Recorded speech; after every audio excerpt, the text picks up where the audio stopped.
give a quick update. I ended up importing a couple of GTRs in from Japan, and this has been my experience so far.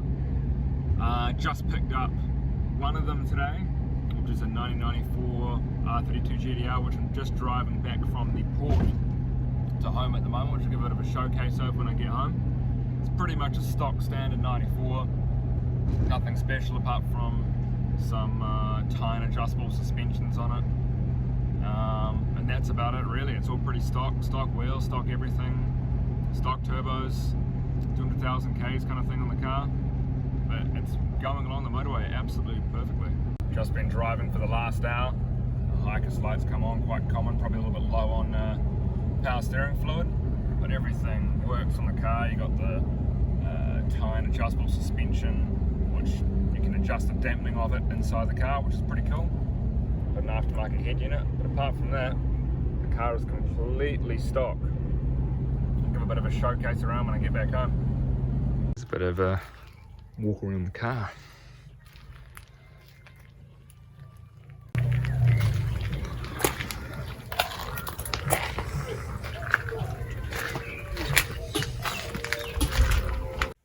Just been installing a couple of things in the car.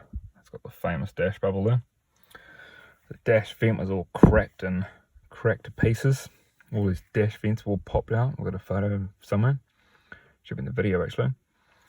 I've just super glued them all back together, just super glued in place. We're putting it back in. So when you're taking them out, you get a flathead screwdriver and kind of pop these tabs up so you don't break the vent when you're pulling it back out if you want to change them over.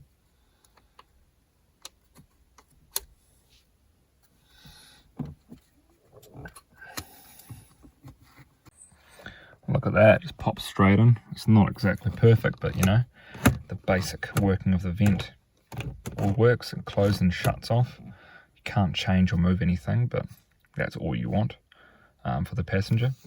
Drives one, fully works as it should. Nothing wrong with that. So can't complain for the driver's one. But yeah, the other thing I'll be fixing up is the crack in the surround. It fits in, there's no missing pieces, fits in perfectly, so I'll just super glue it up and it should fit in there absolutely perfectly.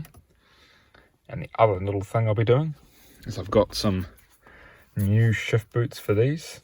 I'll be dyeing the red stitching black so I'll match them with the original one. But I'll be installing these and showing you how to do these.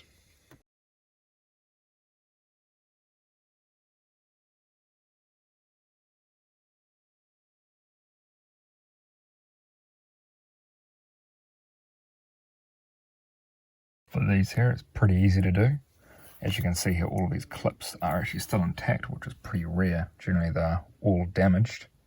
But what I'll be doing is you pop these clips out from here, the metal frame out from the clips, and then you should be able to pull the boot out from there. You can see they're all popped out. Pull it straight out, and then you can start replacing it with a new one. Very easy for putting it in. Repeat the process. Pop it in place. If you purchased a shift boot kit like what I got, which didn't include the rubber retainer which goes onto the shifter itself, you're going to invert this little condom here, and it should have a rubber or a metal spring, which this one's got both, a metal and a rubber, and you pretty much have to transfer it over to this one here. So I've successfully got that on and in place, and I'm just going to start on the handbrake boot now. Now for the handbrake. A little bit more complicated than the shift boot, which just pops out. Got to undo these 4 screws there. 1, 2, and 3, and 4 in there. And then you can start popping this frame out. The only reason why I remove this frame here is just so you can avoid breaking it when pulling the center console out, because everything's so fragile in these old cars. You don't have to, but I always do. You can just pop it up from the back inside the center console out. There's 2 screws down here, you rip those out and the center console should be able to come out. Same goes for the handbrake boot. Pop it out from the clip there and you should be able to pull the boot out. It's looking money. I just spent a couple of minutes super glued up and just did a bit of plastic welding on the back of it for this 32 surround. Everybody knows they're about 250 kind of thing for replacement one of these, so it's worth just spending 5-10 minutes just to kind of clean it up and make it look better, because they're not cheap anymore. Just pop that shifter back on and that boot, and it's looking way better than what it was before. How clean is that now?